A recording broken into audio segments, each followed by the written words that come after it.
Mataas ang araw sa kalangitan at tila wala itong pakialam sa mga taong abala sa makabagong gulo ng lungsod. Sa isang 30 palapag na gusali sa Makati, may isang babaeng halos hindi napapansin. May hawak siyang mop, may bitbit na timba, at palaging nakayuko. Siya si Celia Jimenez, janitress sa Roque Corporation. Tahimik lang si Celia habang nililinis ang sahig sa ikalawang palapag. Hindi siya sumasabay sa tsismisan ng mga kapwa janitress. Hindi rin siya nakikipag-usap sa mga empleyado ng kumpanya. Suot ang kupas na uniforme. May ilang tahing hinulma para lang maisalba ang sira sa bulsa. Tila wala siyang ibang dala, kundi ang sarili at ang bigat ng buhay. "Excuse me," mahina niyang sabi habang pinupunasan ang pasang parte ng tiles malapit sa reception. "Janitress, bilisan mo nga. Madudulas kami rito." Inis na sigaw ni Kathy, ang secretary ng VP. Ngumiti lang si Celia. Hindi siya sanay na sumagot. Para sa kanya, mas mabuting manahimik kaysa lumaban. Mulat sa pool, ganyan na ang trato sa kanya. Invisible. Ngunit sa likod ng katahimikang iyon, may isipan siyang palaging gumagana. Tuwing lunch break, imbes na kumain kasama ng ibang utility staff, umuupo siya sa sulok ng storage room at binubuksan ang isang lumang libro na may mga markang dilaw-dilaw na sa gilid. Financial Management for Beginners. Gamit ang maliit na flashlight, sinisilip niya ang bawat pahina. Isinasaulo ang formulas at iniuugnay sa mga naririnig niyang problema sa kumpanyang kanyang nililinis. Araw-araw. Revenue minus expense equals net income. Bulong niya habang sinusulat ito sa maliit na notebook na itinatago niya sa kahon ng mga basahan. Wala siyang accounting degree, ngunit sa mga librong pinupulot sa ukay-ukay at mga videos na pinapanood niya tuwing gabi sa lumang cellphone, natuto siyang umintindi ng galaw ng pera, negosyo at investment. Pag-uwi sa isang maliit na barong-barong sa Stanesa, sinalubong siya ng ubo ng kanyang ama, si Mang Lando, dating karpintero. Ay ngayoy sakitin at hindi na mapakilos ng maayos. "Anak, nakabili ka ba ng gamot ko?" Mahina nitong tanong. "Nakabili po ako ng kalahati, tay. Bukas po yung isa pa," sagot ni Celia habang iniabot ang puting supot na may laman na gamot. Sa isang sulok ng bahay ay nandoon din si Rico, ang bunsong kapatid ni Celia na may cerebral palsy. Ngininingitian siya nito at pinubulong ang salitang, "Ate." Strong. Muntik nang pumatak ang luha ni Celia pero pinilit niyang umiti. "Oo, Rico, strong si ate." Nakatulog siyang yakap ang notebook niyang puno ng mga analysis at plano. Hindi tungkol sa sarili niyang buhay, kundi sa kumpanyang hindi siya kailanman kinilala. Kinabukasan, pagpasok sa opisina, tila may gulo sa conference room. Mula sa bukas na pinto, naririnig niya ang sigawan. "Hindi na talaga kaya. We've already lost 3 major clients this quarter." Sigaw ng isang executive. "Do you know what that means? That's 100 million in projected loss." Boses iyon ng lalaking kilalang kinatatakutan. Si Sebastian Roque, CEO ng kumpanya. Nakasilip lang si Celia habang sinasabon ang salamin malapit sa conference room. Hindi niya sinasadyang marinig ang detalyeng iyon, pero para sa kanya, lahat ng impormasyong naririnig ay mahalaga. Kinagabihan, sa break room ng janitor, naglabas siya ng papel. Gumuhit siya ng graph gamit ang ruler at ballpen. Inisa-isa niya ang mga posibleng dahilan ng pagkalugi. Mataas na overhead, mababang operational efficiency, at kulang sa digital expansion. "Kung ako ang CEO, uunahin ko ang automation sa inventory para mabawasan ang wastage." Mahina niyang bulong. Pumasok si Mang Berto, kapwa niyang janitor. "Celia, nagsusulat ka na naman dyan? Di ka ba napapagod?" Ngumiti siya. "Hindi po, para lang po itong pahinga sa isip." Para saan ba yung sinusulat mo? Akala ko ba gusto mo lang maging janitress?" Tumango si Celia pero may titigan sa mata. "Gusto ko lang pong matuto. Kahit hindi ako ang boss, pwedeng maintindihan ko pa rin ang galaw ng mundo nila." Hindi alam ng sino man, pero si Celia ay dating scholar sa isang universidad sa Maynila. Kalahating taon na lang ay makakagraduate na sana siya sa kursong Financial Management. Ngunit nang maaksidente ang kanyang ina at kalaunay pumanaw, kinailangan niyang huminto para magtrabaho at buhayin ang pamilya. Mula ron, janitor ang pinakamabilis na pasukan, kahit hindi ito ang pangarap niya. At sa likod ng bawat punas ng sahig, may utak siyang gising, may pusong determinado. Isang gabi, habang naglilinis siya sa 15th floor, ang floor ng mga senior executives, napansin niyang bukas ang pinto ng isang maliit na opisina. Doon, may whiteboard na puno ng figures. Lumapit siya at biglang napangiti. Mali ang forecast nila, bulong niya. Hindi nila na-factor ang currency exchange rate sa Southeast Asia. Sayang.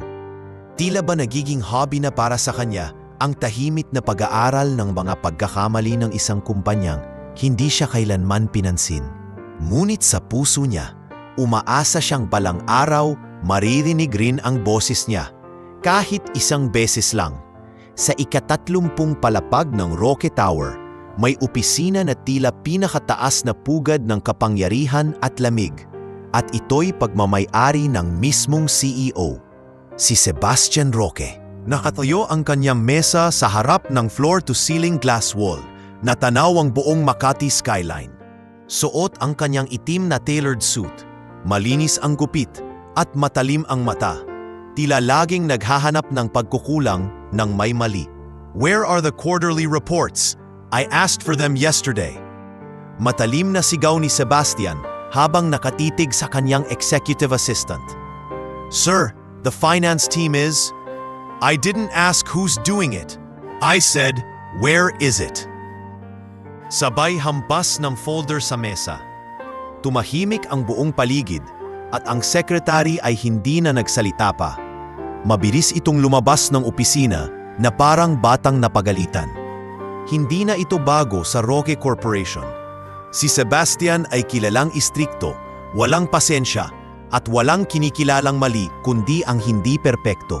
Kahit ang maliliit na delay ay pinagmumulan ng eskandalo. Isa siyang lider na may matalim na mata sa negosyo, ngunit sarado ang puso sa mga tao. Ngunit hindi ganito dati si Sebastian. Bata pa lamang siya nang maulila sa ina, si Doña Mercedes Roque, ang original founder ng kumpanya. Isang babaeng kilala sa karisma, compassion at diskarte. Kasama niyang itinayo ang negosyo sa maliit na pindahan ng steel pipes hanggang sa naging multi-sectoral investment company ito. Nang mamatay ang ina dahil sa stroke, 5 taon na ang nakalilipas. Tila ba isinara na rin ni Sebastian ang lahat ng damdamin sa kanyang dibdib. Wala siyang ibang pinanghahawakan kundi ang tagumpay. Ngunit ngayon, ang tagumpay na iyon ay unti-unti nang nilalamon ng bangungot. "Sir," bulong ng kanyang CFO habang nasa elevator sila pababa ng 10th floor para sa isang client pitch. "Nakausap na po namin ang 3 major clients natin. Unfortunately, mukhang magwi-withdraw na sila sa end of this quarter." Hindi agad nagsalita si Sebastian, ngunit ang leeg niya ay nanigas, ang mga kamay ay nakapulupot sa hawakan ng elevator. "Aling clients?" tanong niya ng may diin. "Alpha Core, Gentrix Pharmaceuticals, at Flow Reach Logistics po." Hindi niya na kailangang marinig pa ang iba. Alam niya ang epekto nito. Halos kalahati ng kabuuang kita ng kumpanya ay nakasalalay sa mga kumpanyan iyon. Kung sabay-sabay silang aalis, maaaring ito na ang simula ng pagbagsak. Pagkarating sa meeting room, pinilit niyang ngumiti. Corporate smile, ika nga. Ngunit sa loob-loob niya, para siyang nauupos na kandila. Habang nakikinig sa presentation ng kanyang sales director, umingin siya sa isang corner ng meeting room. Nandoon ang isang babaeng janitress, tahimik na nagpupunas ng salamin. Kilala niya ito. Siya yung babaeng sumalo ng laptop niya ilang araw na ang nakalipas. Hindi niya alam kung bakit hindi ito maalis sa isip niya. Habang ang lahat ay nagpapakahirap magsalba ng kumpanya, ang babaeng ito ay tila walang pakialam. Ngunit may kung anong klaseng kalmadong hati dito na hindi niya maipaliwanag. Pagkatapos ng meeting, bumalik siya sa opisina. Dinampot ang isang folder at muling tinawag ang sekretary. "Call for an emergency board meeting tomorrow, 9 a.m. sharp. Sir, make it clear, no excuses." Pumasok si Sebastian sa kanyang private lounge at naupo sa leather chair. Tumingin siya sa puting kisame. Parang bumibigat ang dibdib niya. Sa edad na 35, isa siya sa mga pinakabatang naging CEO ng Fortune 500 companies sa Southeast Asia. Ngunit ano nga ba ang saysay ng lahat ng medalya at titulo kung naupos rin pala ito sa isang iglap? Kinabukasan, sa board meeting, umalingaw-ngaw ang boses ni Chairman Delgado. Sebastian, we trusted you with this company. Now you're telling us, after all the investment we poured in, we're going bankrupt? I'm not saying we're bankrupt. I'm saying we're not liquid enough to survive another 6 months without strategic changes. Mariin niyang tugon. Changes? Singit ng isa pang board member, si Mr. Tan. You've been removing departments, retrenching staff, cutting salaries. You've turned this company into a graveyard. Huwag niyo akong turuan kung paano magpatakbo ng negosyong ako mismo ang bumuhat kasama ng aking ina. Mariin na sagot ni Sebastian. Ngunit bakas sa mata niya ang tensyon. Pagkatapos ng mainit na pagpupulong, isa-isa nang lumabas ang mga board members. Naiwan siyang mag-isa sa mahaba at malamig na conference table. Tinanggal niya ang necktie at ibinagsak ang katawan sa upuan. Kasunod nito ay ang pag-akyat ni Kathy, ang sekretarya niya. Sir, you have an interview with Business Metro TV at 5 p.m. Cancel it. Malamig na sagot niya. Also, sir, your father called. He's asking if you'll visit this weekend. Tell him I'm busy. As usual. Tumalikod si Kathy. At sa katahimikan ng opisina, tila ba naramdaman ni Sebastian ang bigat ng pagkakulong niya sa sariling mundo. Isang mundong siya mismo ang gumawa. Isang mundong malinis, makintab, perpekto, pero walang laman. Walang nakakaalam na gabi-gabi, bago siya umuwi, nauupo siya sa loob ng kanyang sasakyan at ilang minuto lang ay nakapikit. Hindi upang matulog, kundi upang ipikit ang mundong parang unti-unti nang gumuho. Hindi niya kayang sabihin kahit kanino, pero ramdam niya malapit nang mawalan ng direksyon ang kumpanya. At sa gitna ng lahat ng kaguluhan, muli niyang naalala ang babae, ang janitress, ang babaeng hindi takot sa lamig ng kanyang mga mata. Hindi niya alam kung bakit, pero may hinala siyang hindi pa niya nakikilala ng lubos, ang tunay na mahalagang tao sa paligid niya. Habang papalabas si Sebastian mula sa isang tense na pulong kasama ang mga senior directors, hawak-hawak niya ang isang brown envelope na may lamang revised proposal para sa isang huling kliyenteng sinusubukang iligtas ng kumpanya. Halos sumasakit na ang ulo niya sa dami ng problemang kinakaharap, mga bumababang stocks, lumalayong investors, at mga empleyadong unti-unting nawawalan ng gana. Sa paglalakad niya sa koridor ng 15th floor, sa tapat ng maliit na lounge na karaniwang pinupuntahan ng mga bisita, hindi niya inaasahang maisod ang paa sa isang nakalabas na kable mula sa tinatanggal na carpet. Kumawala ang envelope mula sa kanyang kamay at kasama ng mga papel ay tumalsik din ang kanyang laptop bag mula sa kanyang balikat. Bumagsak ito at dumulas sa tiles, papalapit sa gilid ng hagdan. Sir! Sigaw ng isa sa mga interns, ngunit huli na. Sa split second bago pa tuluyang mahulog ang laptop, isang kamay ang mabilis na sumalo rito. Nakaluhod sa sahig ang isang babae, nakasuot ng faded gray na janitress uniform, pawisan at may hawak pang basang-basahan sa kabilang kamay. Nanatili siyang tahimik habang dahan-dahang inaanat ang laptop, parang alagan-alaga. Saglit na nagkatinginan si Sebastian at ang babae. Tahimik ang paligid. Para sa isang lalaking bihasang tumingin ng tao, sa loob lamang ng ilang segundo, may napansin siyang kakaiba sa mga mata ng babaeng ito. Hindi takot, hindi paggalang, kundi isang uri ng obserbasyon. Parang siya ang tinitimbang. Anong pangalan mo? Tanong ni Sebastian, malamig pero hindi bastos. Nag-aalangan si Celia, pero tiningnan siya ng diretso sa mata. Celia po, sir. Tahimik si Sebastian sa ilang segundo. Tinanggap niya ang laptop at bahagyang tumango. Salamat. Tumayo si Celia at dahan-dahang lumayo. Walang ibang sinabi. Binalikan niya ang mop at tinuloy ang ginagawa. Naiwan si Sebastian na nakatitig sa kanya, kahit paabala na ang paligid sa pag-ayos ng koridor. Pagbalik niya sa kanyang opisina, binuksan niya ang laptop para siguraduhing maayos pa ito. Laking gulat niya nang mapansin na may bukas palang file sa kanyang screen. Isang internal financial spreadsheet na confidential. Tila nabuksan ito habang nadudulas ang laptop. Nagbukas ito sa view mode at hindi pa na-save. Hindi naman niya iniisip na inusisa ito ng janitress. Hindi nito siguro alam ang system. Pero may isang detalye na sumira sa kanyang assumption. Sa gilid ng Excel window, may na-type na formula sa isang comment box. Equals sum C4, C12 minus E5. Isang koreksyon sa total na mali sa kanyang original formula. Napakunot ang noo ni Sebastian.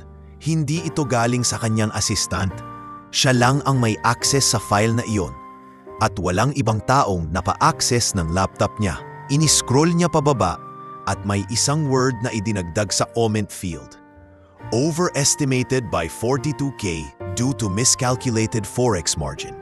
Napahawak siya sa kanyang sentido. Sino sa mga staff niya ang maglalakas loob mag-comment sa confidential file? Lalo pat napaka-technical ng obserbasyon. Pero mas lalo siyang hindi mapakali sa posibilidad. Si Celia, ang janitress. Imposible, bulong niya. Hindi maaaring siya. Pinilit niyang kalimutan ang nakita. Ibinura niya ang comment at tinawag ang IT staff para pa-check kung may unauthorized access sa system. Pero negatibo ang resulta. Lumipas ang ilang araw. Sa isang meeting, muli niyang nakita si Celia habang naglilinis sa kabilang dulo ng boardroom. Habang siya ay abala sa pakikinig sa project head. Sa gitna ng diskusyon, napansin ni Sebastian ang isa sa mga graphs na ipinresent ng mga analysts. May isang bahagi doon na tila hindi tama ang trajectory ng data. Bago pa siya makapagtanong, tumayo si Mr. Robles, ang marketing VP. Sir, our latest projection shows an optimistic Q3 growth, kaya we're pushing to increase ad budget. Tiningnan ni Sebastian ang chart. What's this spike on week 18? Ah, sir, that's our projected campaign engagement lift. Based on what data? Tanong ni Sebastian. Nagkatinginan ang mga executives. Walang makasagot agad. Muli niyang tiningnan si Celia. Tahimik pa rin itong nagpupunas ng salamin. Walang reaksyon, ngunit sa gilid ng whiteboard kung saan nagsusulat ang mga presenter, nakita niyang may maliit na post-it note na may nakasulat. Consumer behavior dip during week 18 due to holiday lag, not engagement lift. Hindi niya alam kung sinadya ba ito ni Celia o kung nalaglag lang doon. Pero muling bumalik sa kanya ang tanong, sino ba talaga siya? Kinagabihan, habang sinusuri ang mga record ng HR system sa kanyang opisina, sinubukan niyang hanapin si Celia Jimenez. Ang profile ay basic lamang. High school graduate, no college information, 3 years employed as janitress, exemplary attendance. Walang anumang detalyeng kapansin-pansin. Pero sa ilalim ng other notes ng HR remarks, may isinulat ang dating HR head. Staff exhibits unusual aptitude in numbers. Once assisted accounting with inventory logs and spotted discrepancies. Napapikit si Sebastian. Hinti nga, bulong niya sa sarili. Noong gabing iyon, habang ang buong lungsod ay patuloy sa ingay at trapiko, nakaupo si Sebastian sa loob ng kanyang SUV. Hawak ang isang maliit na file folder na nagsisilbing personal summary ni Celia. At sa unang pagkakataong matapos ang maraming taon, nakaramdam siya ng curiosity na hindi niya maipaliwanag. Hindi bilang CEO, kundi bilang tao. Isang tahimik na babae. Isang mop ang sandata. Isang mata na parang nakikita ang hindi nakikita ng iba. At isang tanong ang unti-unting bumuo sa isip ni Sebastian. Bakit siya narito? Maagang pumasok si Celia sa opisina ng Roque Corporation kinabukasan. Katulad ng nakasanayan, dala-dala niya ang lumang basahan, mop at isang plastik na may laman na pananghalian, nilagang itlog at kanin. Bago pa dumating ang karamihan sa mga empleyado, Dumiretso siya sa basement storage kung saan nakalagay ang mga gamit ng utility staff. Ngunit sa pinakadulo ng silid, sa ilalim ng isang matandang shelf na may alikabok at lumang walis, naroroon ang isang kahon. Doon niya itinatago ang kanyang kayamanan, isang lumang notebook na may label na projection notebook at mga lumang libro ng financial management, basic statistics at isang kopya ng accounting principles. Gamit ang flashlight ng kanyang mumurahing cellphone, binuklat niya ang notebook at tiningnan ang pinakahuling sulat niya kagabi. Q3 revenue drop, primarily due to poorly timed ad campaign and non-conversion of Gen Z demographic. Suggested shift to hybrid acquisition model via affiliate partnerships. Napangiti si Celia. Sa simpleng tapel at panulat, tila ba nabubuo niya ang buong blueprint ng isang kumpanyang hindi siya kailanman kinilala. Hindi lingid sa kanya ang chismis na unti-unti nang lumulubog ang kumpanya. Naririnig niya tuwing gabi ang mga kwentuhan ng mga empleyado habang naglilinis siya sa pantry o habang nag-aayos ng mga basura sa hallway. Ngunit sa halip na matakot o magmadaling maghanap ng ibang trabaho, mas lalo pa siyang ginanahan. Para sa kanya, ito ang perpektong panahon upang patunayan na kahit sino, kahit isang janitress, ay maaaring magdala ng pagbabago. Isang araw habang naglilinis siya sa storage room ng finance department, iniwan ng isang empleyado ang kanilang whiteboard marker at ilang confidential files sa ibabaw ng lamesa. Hindi niya ginalaw ang mga dokumento. Ngunit napansin niyang mali ang pagkakakalkula ng isang line item sa operational expense summary. Mabilis niyang kinopya ito sa likod ng kanyang resibo at isinulat ang tamang computation. Kinagabihan, inilagay niya ang detalye sa kanyang notebook. Sa isang sulok ng gusali, may isang IT personnel na si Jericho. Binata, mapagmasid at medyo pilyo. Napansin niya minsan si Celia na nagsusulat ng kung ano-anong figures habang nagkakape siya sa likod ng pantry. "Uy, Ate Celia, ano yan?" "Secret code?" tanong ni Jericho, sabay tawa. Mumiti lang si Celia at tinakpan ang notebook. Wala pambalot ng itlog, biro niya. Ngunit kinabukasan, laking gulat ni Celia nang mapansin niyang may kuha sa cellphone camera si Jericho na larawan ng kanyang notes. Nanggaling ito sa group chat ng mula sa dulo ng hallway. Habang naglalampaso, naririnig ni Celia ang mga bulungan, ang pabulong na tawa at ang paminsan-minsang pagtuturo sa kanya. Pero sa halip na mapahiya, tumuwid siya ng tayo at tinuloy ang trabaho. Hindi siya lumaban, hindi siya umiyak. Pero sa loob-loob niya, nagliyab ang determinasyon. Nang gabing iyon, sa bahay nila sa Stamesa, nagluto siya ng supas para sa ama niyang si Mang Lando at kapatid na si Rico. Tahimik silang nagsalo. Sa tabi ng lumang aparador, nakalagay ang iisang electric fan na pilit pinalalamig ang gabi. "Kamusta sa trabaho, anak?" tanong ni Mang Lando habang inaabot ang gamot. "Okay lang po, marami lang po akong nalaman na problema sa kumpanya nila. Pero okay lang po yon. Anak, hindi ba't janitress ka lang? Bakit mo pinoproblema ang negosyo ng mayayaman?" Ngumiti si Celia at tinakpan ng kumot si Rico. "Tay, hindi po ako nagpapakaproblema. Gusto ko lang pong matutong mag-ayos ng mga bagay kahit hindi ko pag-aari. Tulad ng ginagawa mong pag-aalaga sa amin," bulong ni Mang Lando. Tahimik lang si Celia. Sa simpleng gabi walang kuryente at tanging kandila lang ang nagbibigay liwanag sa kanilang tapag na natiling malinaw sa kanya ang layunin.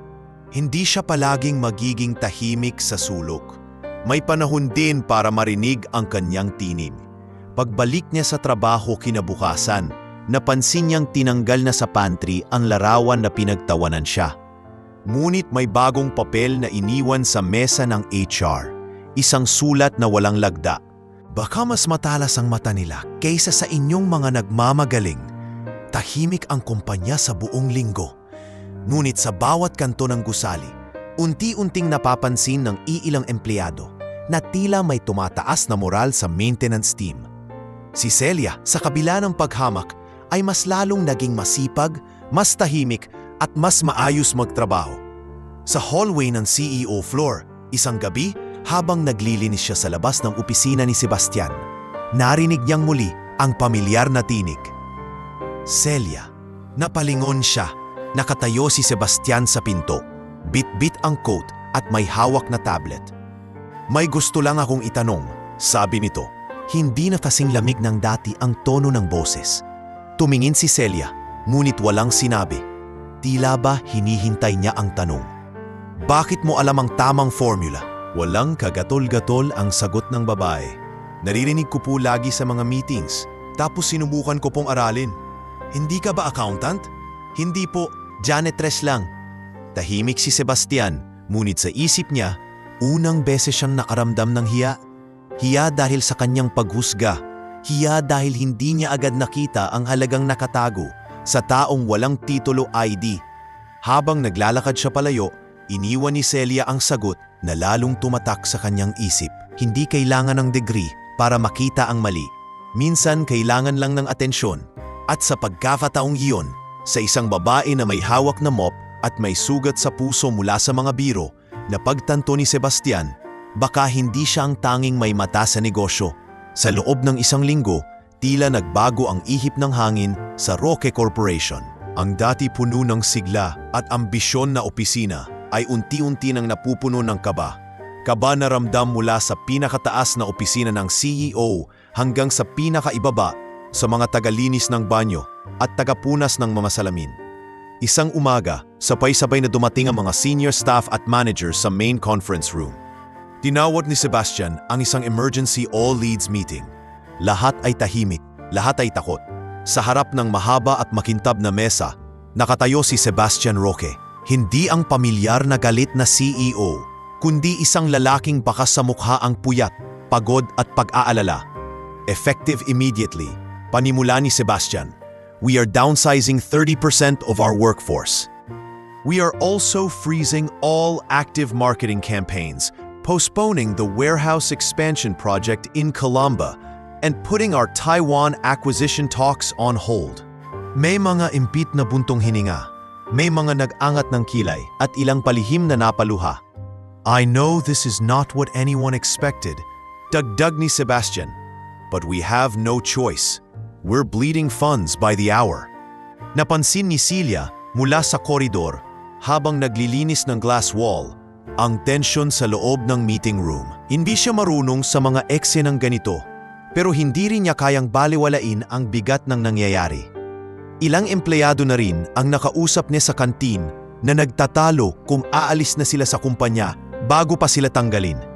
Kinahapunan, nagsimula ang retrenchment. Isang department head, 2 senior analysts at 7 staff sa marketing team ang unang nasapul. Lumapit kay Celia ang isang utility worker na matagal ng janitor doon. Alam mo ba, Celia, pati si Sir Ton ang natanggal. Siya yung unang tumanggap sa akin dito. Tapos ngayon, parang wala lang.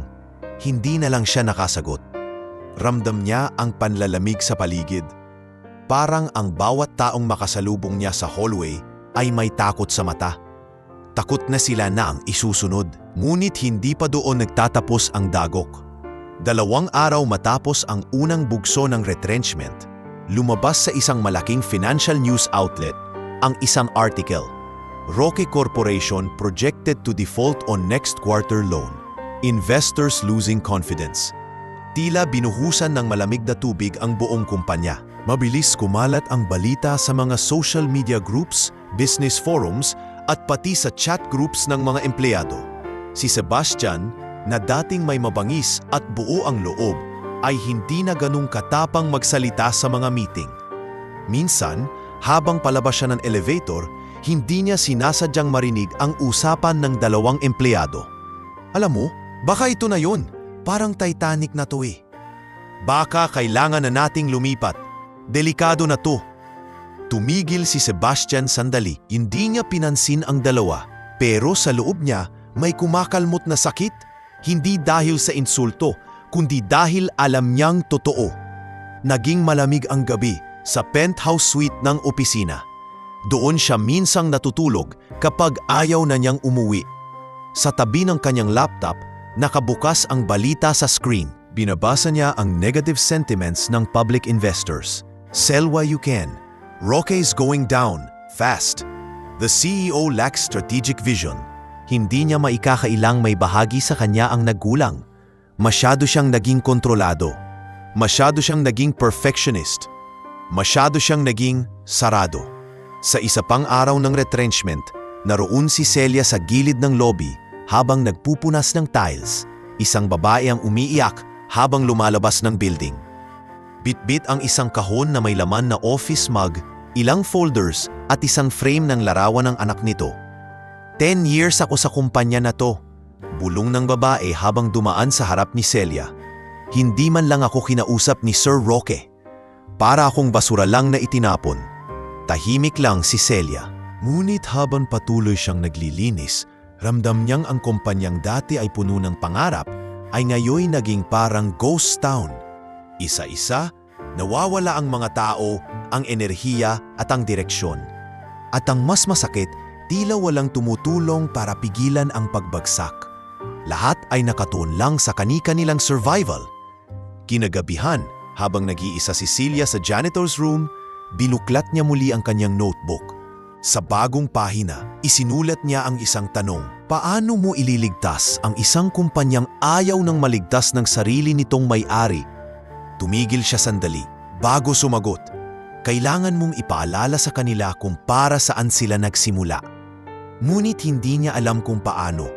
Isa lang siyang janitress sa mata ng lahat. Wala siyang boses sa boardroom.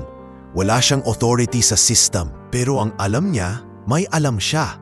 At hindi na sapat ang tahimik na pagsusulat ng tama sa notebook. May panahon din para humakbang. Kinaumagahan, habang pinupunasan niya ang elevator button sa executive floor, napansin niyang palabas si Sebastian, hawak ang telepono, nagsasalita sa tila iritadong tono. No, I'm not selling. Not yet. Hindi ako susuko. At sa pagdaan nito sa tabi ni Celia, hindi siya nilingon. Ngunit bigla itong natigilan, tumingin sa kanya, at kahit saglit lang, parang may sinasabi ang mga mata nito. Don't you have work to do? Tanong ni Sebastian, malamig na muli ang tinig. May ginagawa po ako, sagot ni Celia, hindi na umiwas ng tingin. Tumango si Sebastian at tumalikod. Ngunit sa likod ng kanyang isipan, natanim ang tinig ng babae. Diretso, walang takot, walang pag-aalangan. At sa isang sandali sa hallway na iyon, na puno ng katahimikan, may pahiwatig na nagsimula. Isang pagbabadyang paggalaw, ang unang yugtong tutungo sa isang hindi inaasahang pagsabog ng pag-asa. Umuulan ng bahagya ng araw na iyon. Ang mga bintana sa 18th floor ng Roque Corporation ay basang-basa ng ulan. Waring sumasalamin sa pangkalahatang kalagayan ng kumpanya. Madilim, mabigat, at malamig. Nasa kalagitnaan ng elevator si Sebastian. Hawak ang laptop sa isang kamay at isang folder ng financial recovery plan sa kabila. Ang mata niya ay puno ng antok at stress at parang wala nang balak ngumiti. Habang papalabas siya ng elevator, napansin niyang medyo basa ang tile sa hallway. Masyado siyang mabilis maglakad.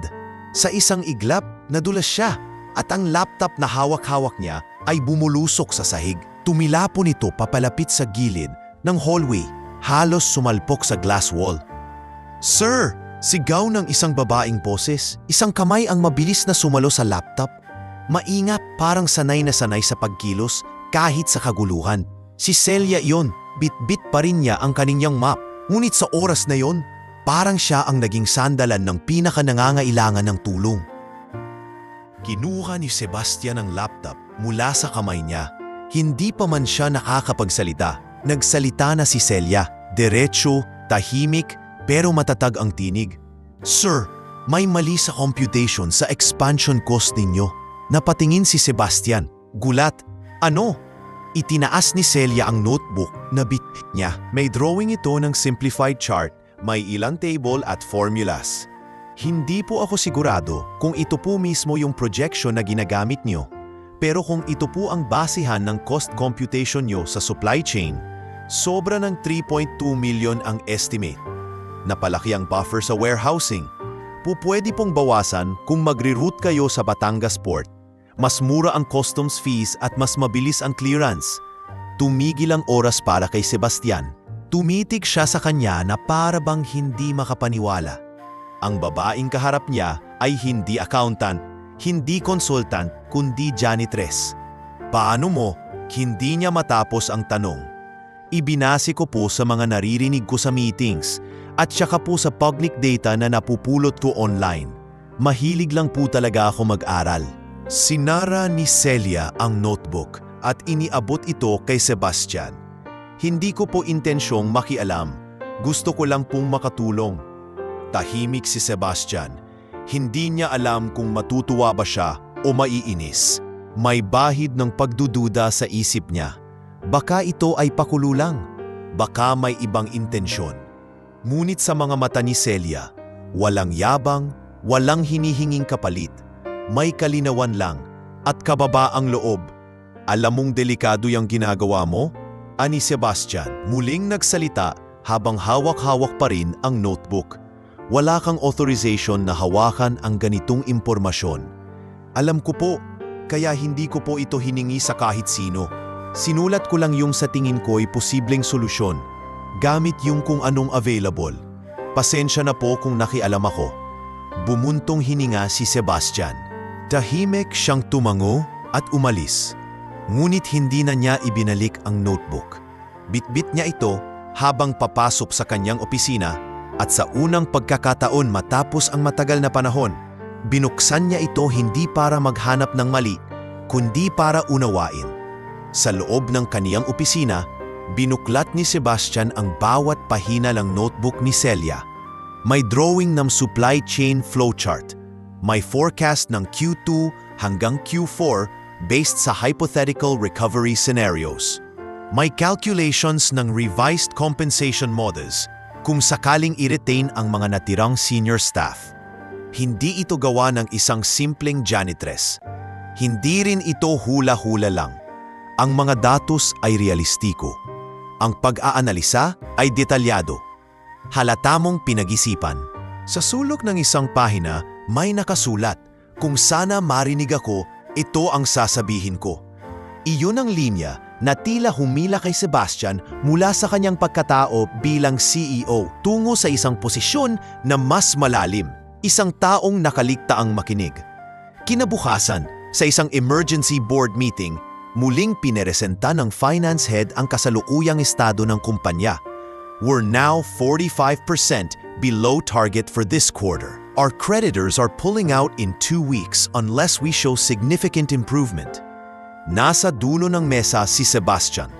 Tahimik. Hanggang sa itinayo niya ang folder at inilatag ang laman sa gitna ng mesa.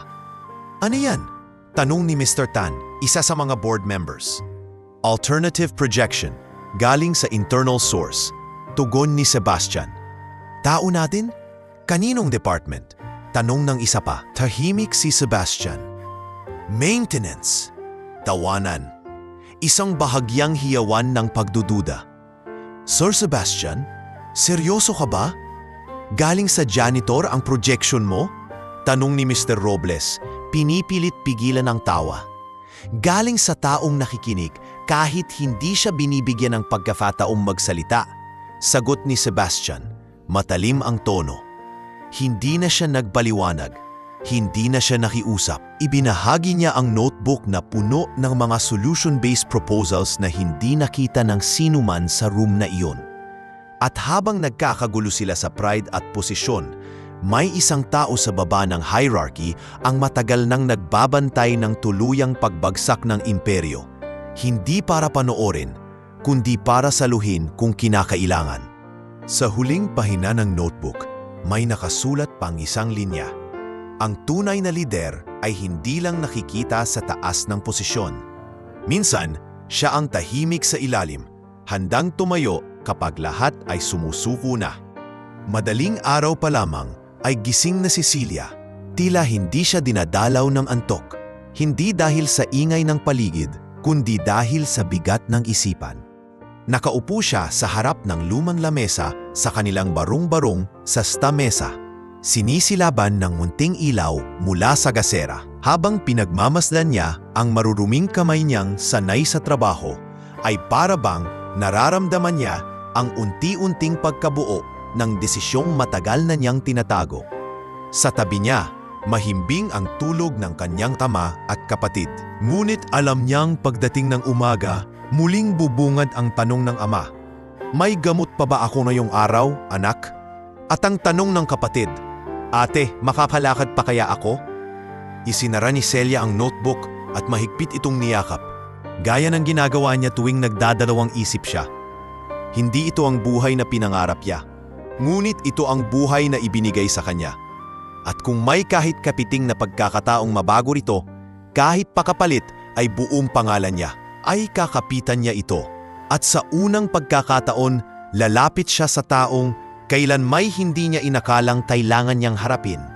Alas 7 ng gabi sa Roque Corporation. Aramihan sa mga ilaw sa building ay patay na. Ang natitira lamang na bukas ay ang conference room sa top floor. Sa loob nito, naroon ang buong board. Tahimik, bagsak ang balikat, halos wala ng pag-asa. "I think it's time," bulong ni Mr. Tan habang tinitingnan ang balanse ng account ng kumpanya. "We should sell. Hindi na natin kayang lumaban." "I second the motion," dagdag ni Chairman Delgado. "Let's preserve what's left of our assets before we sink completely." Tahimik si Sebastian. Hindi na siya umimik sa buong pulong. Sa totoo lang, kahit siya ay parang wala ng laban. Nangingibabaw na ang katahimikan sa loob ng silid, katahimikang parang paunang pamamaalam. Biglang bimukas ang pinto. Dumating si Celia, may hawak na lumang sobre at may bakas ng ulan sa balikat. Nagtaka ang lahat. May mga napakunot ang noo. Ang iba, napataas ang kilay. "Anong ginagawa ng janitress dito?" bulong ng isa. Hindi nagpatinag si Celia. Dumiretso siya kay Sebastian. Tumigil siya sa harapan ng lamesa at sa malumanay ngunit mariing tinig, binitawan niya ang mga salitang magpapabago sa takbo ng gabi. "Sasagipin ko ang kumpanya kung papakasalan mo ako." Tumigil ang oras. Nanlaki ang mata ng buong board. Si Sebastian ay tila naubusan ng hangin. Napalingon siya kay Celia. Para bang hindi siya sigurado kung totoo ang narinig. "Celia," bulong ni Sebastian, hindi makagalaw. Anong ibig mong sabihin?" Tumindig ng tuwid si Celia. Hawak pa rin ang sobre. "May plano po ako. A full-scale turnaround strategy. May investors akong nakausap online. Mga social impact investors na handang maglagak ng kapital kung may human story sa likid ng kumpanya. Ang kondisyon, dapat maipakita na nagbago ang leadership, na hindi na lang ito negosyo kundi pangarap na may puso." "Marriage?" singit ng isang board member na fangisi. "You think a publicity stunt like that will work?" "I don't care what you call it," sagot ni Celia. "Kung yun ang kailangan para bigyan ng pansin ang planong nilaan ko ng 2 taon ng pag-aaral ng puyat ng pag-asa, gagawin ko." "Pero bakit kasal?" tanong muli ni Sebastian. "Bakit iyan ang kondisyon mo?" Lumapit si Celia at inilapag ang sobre sa harap niya. Nandoon ang buong proposal. 40 pages ng step-by-step recovery plan, stakeholder mapping, restructuring matrix, timeline ng financial discipline, at suggestion ng bagong kultura sa loob ng kumpanya. Dahil alam kong hindi nila pakikinggan ang isang janitress, pero pakikinggan nila ang asawa ng CEO. Tahimik ang lahat, walang gumalaw. Isang babae sa uniform ng maintenance department ang buong tapang na humarap sa mga pinakamaimpluwensyang tao sa loob ng kumpanya, hindi para humingi ng tulong kundi para mag-alok ng solusyon. Binasag ni Sebastian ang katahimikan. "Alam mo bang mapapahiya ako? Sa buong industriya? Sa buong mundo?" Tumingin si Celia sa kanya, dire-diretsyong nakatitig. "Opo, alam ko. Pero hindi lang po kayo ang may ikinakahiyang buhay. Maraming taon ko na pong ikinuhubli ang talino ko dahil alam kong hindi ito kailanman magkakaroon ng boses sa mundong ito kung hindi ako mayaman. Kaya ngayon, pumapayag akong ipusta ang tangalan ko kung papayag kayong ipusta rin ang sa inyo. Hindi umimik si Sebastian na kayo ang ilan sa board. Ang iba'y palihim na tumatango. Nakita nila ang apoy sa mata ni Celia. Isang apoy na matagal nang hindi nila nakikita kahit sa pinakamataas na posisyon ng kumpanya. Sa gabing iyon, walang kasiguruhan kung ano ang magiging desisyon ng lahat. Ngunit sa isang simpleng babae na walang armas kundi danggal at determinasyon, may nabuhay na pag-asa. Isang uri ng alok na hindi lang basta kasal, kundi kasundo ang nakaugat sa paninindigan, sakripisyo at paniniwala sa muling pagtindig. Hindi matahimik ang opisina ni Sebastian nang matapos ang pulong. Lahat ng board members ay agad nagpaalam. Ang ilan ay nagkukunwaring hindi interesado sa alok ni Celia. Ngunit halatang iniisip na rin kung ano ang posibleng idulot ng kakaibang mungkahing iyon. Naiwan si Sebastian sa mahaba at tahimik na silid. Hawak ang sobre ng proposal na iniwan ni Celia.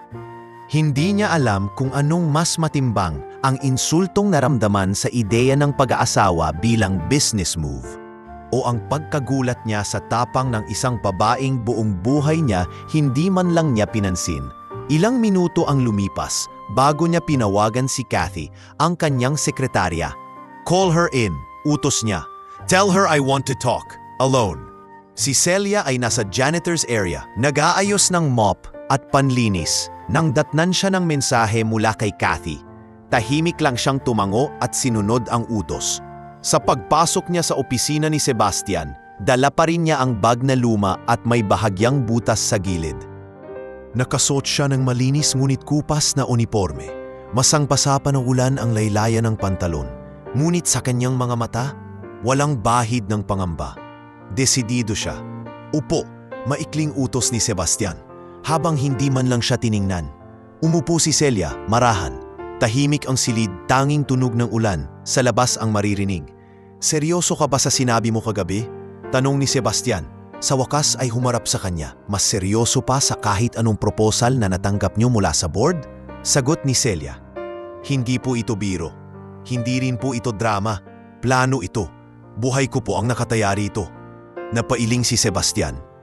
"Alam mo bang pwedeng mawalan ako ng respeto sa industriya kung sakaling malaman nilang pinakasalan ko ang isang janitress para lang mailigtas ang kumpanya ko? Mas gugustuhin niyo bang mawalan ng kumpanya habang may respeto pa kayo sa papel? O iligtas ito kahit masaktan ang pride niyo?" tanong ni Celia. "Hindi mo naiintindihan." Anya, nakatayo na ngayon sa harap ng salamin. "Ang pangalan ko ay hindi lang basta pangalan. Simbolo ito ng legacy ng pamilya ko, ng pangalan ng nanay ko, ng buong angkan ng Roque." Tumayo si Celia, marahang lumapit. "Alam ko, pero hindi lang po pangalan ang binuo ng nanay niyo.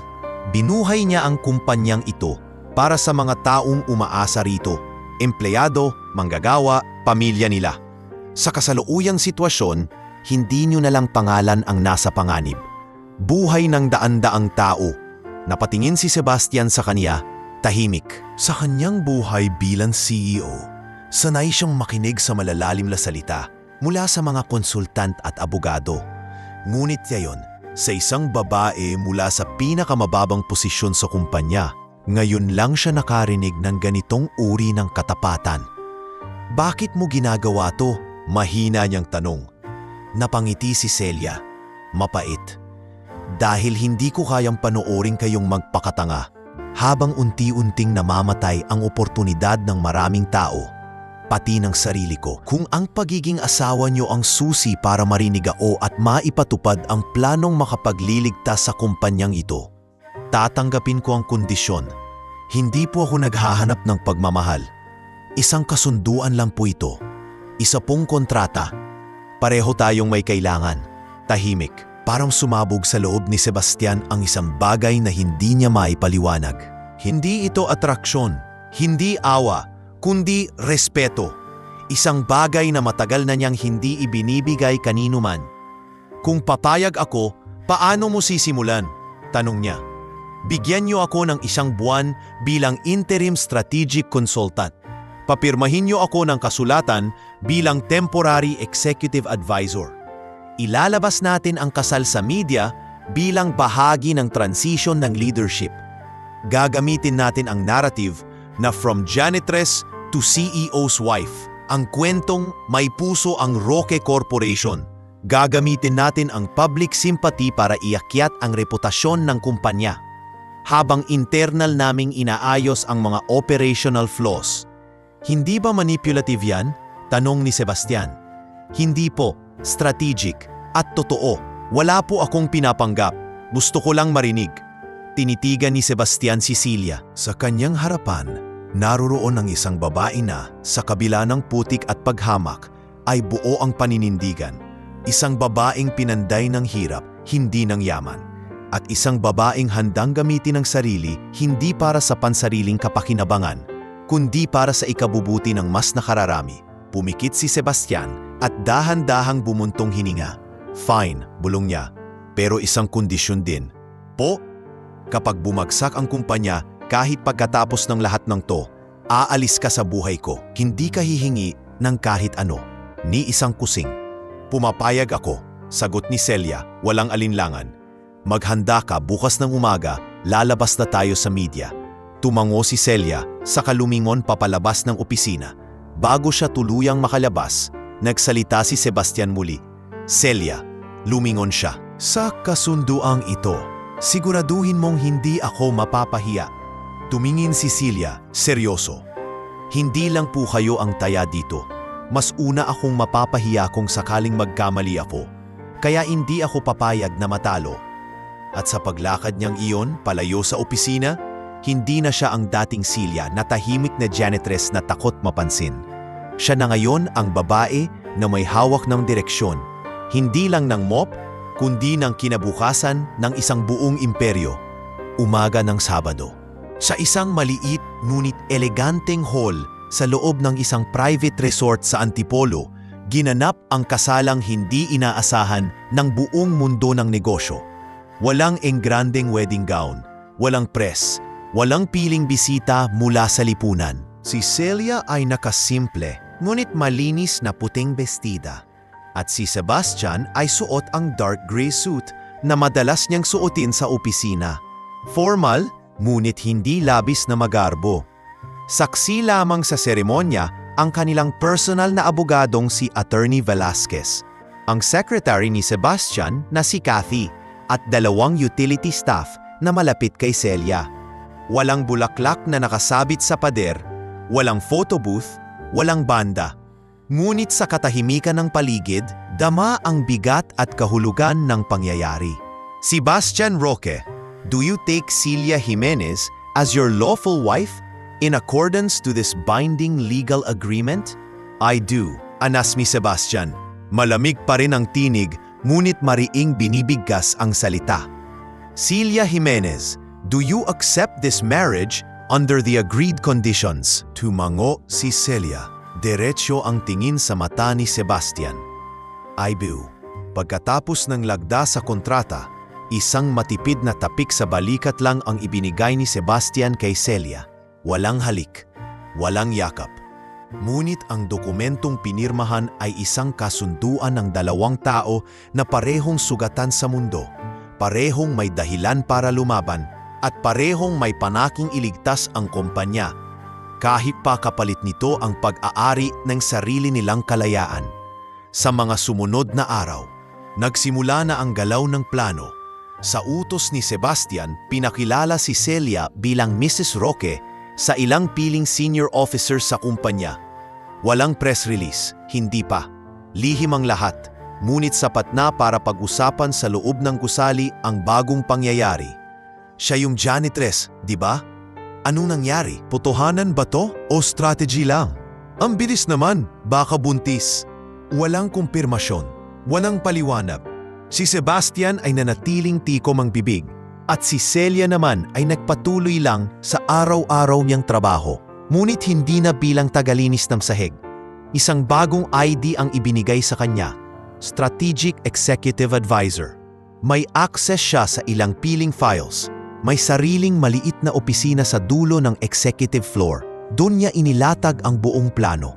Restructuring chart, revised financial strategy, employee engagement recovery, at investor messaging plan. Si Kathy, ang matagal ng sekretarya ni Sebastian, ang unang naging saksi sa tahimik na galing ni Celia.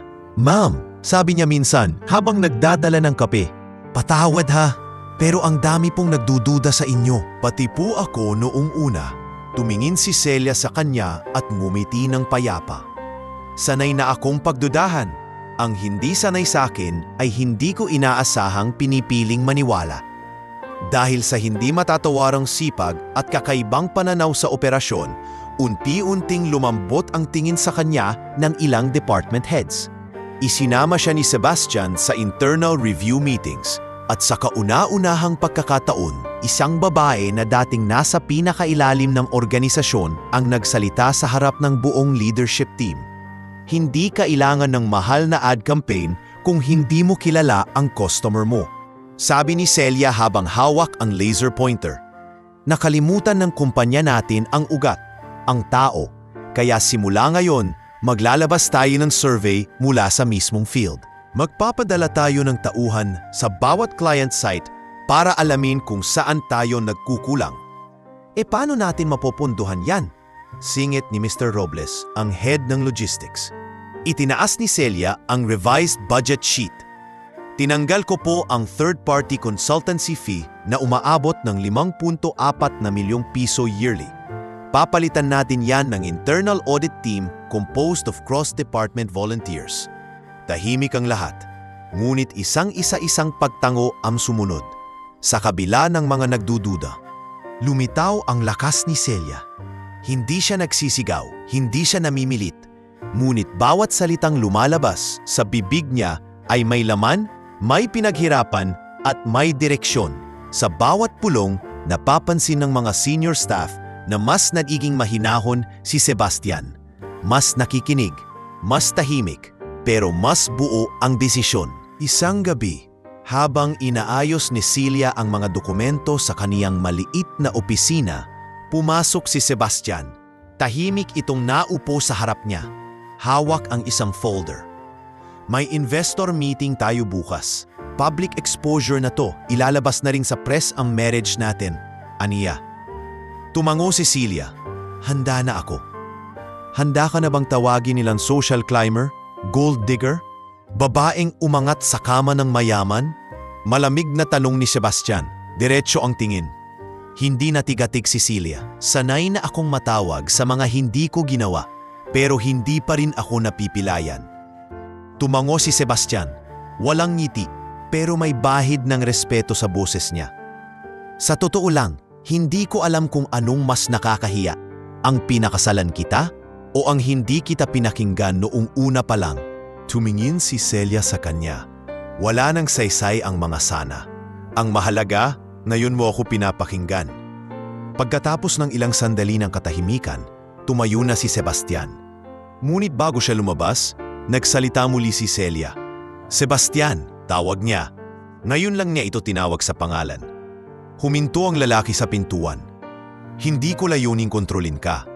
Gusto ko lang patunayan na kahit ang pinakamaliit na tao ay may silbi, kung pagbibigyan lang." Hindi na tumugon si Sebastian. Ngunit sa bawat hakbang niya palabas ng silid, ramdam ni Celia na may unti-unting nabubuo. Hindi pagmamahalan, kundi tiwala. At sa mundong ito ng negosyo at kapangyarihan, minsan ang isang linggo matapos ang lihim na kasal, unti-unting nagbago ang daloy ng trabaho sa Roque Corporation. Hindi man agad naramdaman ng mga empleyado ang kabuoang epekto, ngunit ang atmosfera ay tila gumagaan. May mga bago ng meeting formats, pinasimple ang mga proseso, at unti-unting bumabalik ang tiwala ng ilang clients. Sa kabila nito, hindi na iwasan ang mga mapanuring mata at mapanghusgang bibig, lalo na nang kumalat ang balita ng kasal. Isang hapon habang nasa loob ng kanyang maliit na opisina, binuksan ni Celia ang laptop at nakita niyang trending sa isang business gossip site ang headline. "From mop to marriage, is Rock's new wife the savior or the end?" Hindi ito ang unang beses na pinagtawanan siya ng mundo. Ngunit ngayon mas matindi ang tama dahil dala na ni O ang pangalan ng asawa niya. Hindi lang siyang pinapahiya, kundi pati ang Roque Corporation. Biglang bumukas ang pinto. Si Sebastian. Ano yang binabasa mo? Tanong niya habang nilapag ang kape sa mesa. Wala. Basura lang. Tugon ni Celia. Mabilis na isinara ang tab. Hindi mo kailangang sagutin ang mundo, Celia. Sabi ni Sebastian. Malamig ngunit may laman ang tinig. Ginawa mo na ang parte mo. Hayaan mo silang lumamon sa sarili nilang ingay. Pero ikaw, hindi ba ikaw ang mas tinatamaan? Tanong niya, iniigan ang asawa. Sanay na akong kutyain. Sagot ni Sebastian. Ang hindi ako sanay ay ang may kasama akong pinipili pa ring tumayo sa tabi ko kahit nilulunod ng duda ang pangalan niya. Sa mga salitang iyon, tila ba may kumirot sa dibdib ni Celia. Ngunit hindi ito sakit. Isa itong kakaibang init ng paggalang na hindi niya inaakalang manggagaling kay Sebastian mismo. Ngunit kasabay ng mga intriga ay isa pang balita ang sumabog. Roque Corporation stocks dive after marriage scandal. Investors pull out pending clarification. Muling nagkalat sa social media ang haka-haka. Mismong ilang dati ng clients ang nagpadala ng sulat upang i-delay ang mga kontrata.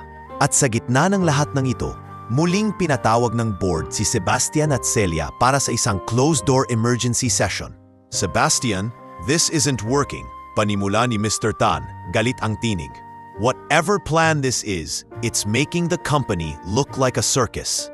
Sumagot si Chairman Delgado. The public image of Roque Corporation is collapsing. You married your janitress and thought the world wouldn't react? Tahimik si Sebastian, ngunit halatang nangingiitlog sa galit. Si Celia na may kalmado, hawak ang folder ng bagong reports. Ginoo, panimula niya, hindi po ako dito para depensahan ang sarili ko bilang asawa. Nandito po ako para ilahad ang updated recovery report. Hindi namin kailangan ng report na galing sa asawa ng CEO, singit ng isa pang board member. Biglang nagsalita si Sebastian.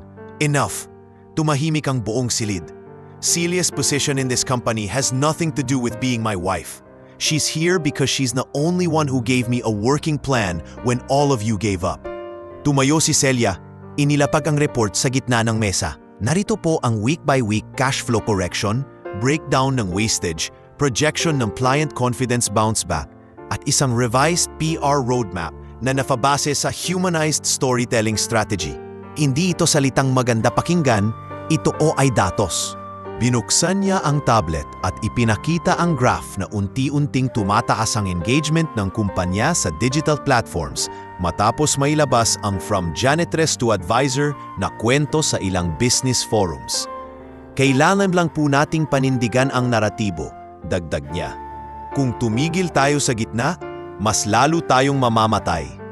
Nagsalita muli si Chairman Delgado, mas mahina na ngayon. At ano ang garantiyang hindi lang ito pansamantalang gimmick?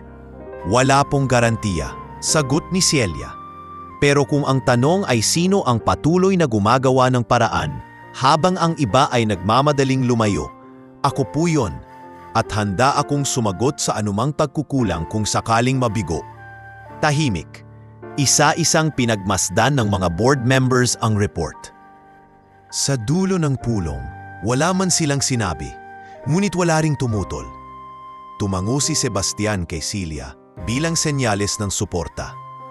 Kinagabihan, habang pauwi si Celia sa condo unit na pansamantalang ibinigay sa kanya, may tumawag sa kanyang numero.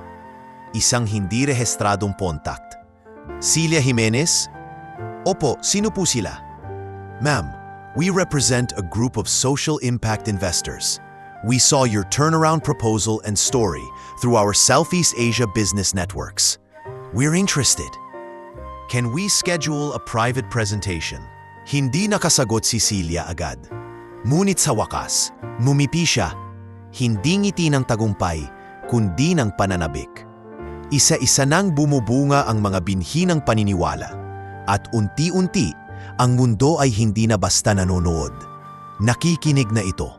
Habang nasa balkonaheng tanaw ang city lights, dumating si Sebastian. Tahimik siyang naupo sa tabi ni Celia, bit-bit ang 2 tasa ng tsaa.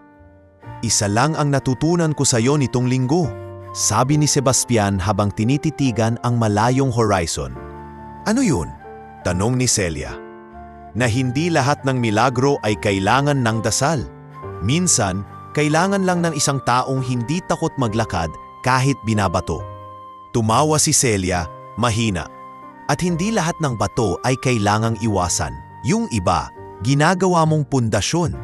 Nagkatinginan silang dalawa. Sa katahimikan ng gabi, wala man silang pag-ibig na sinambit.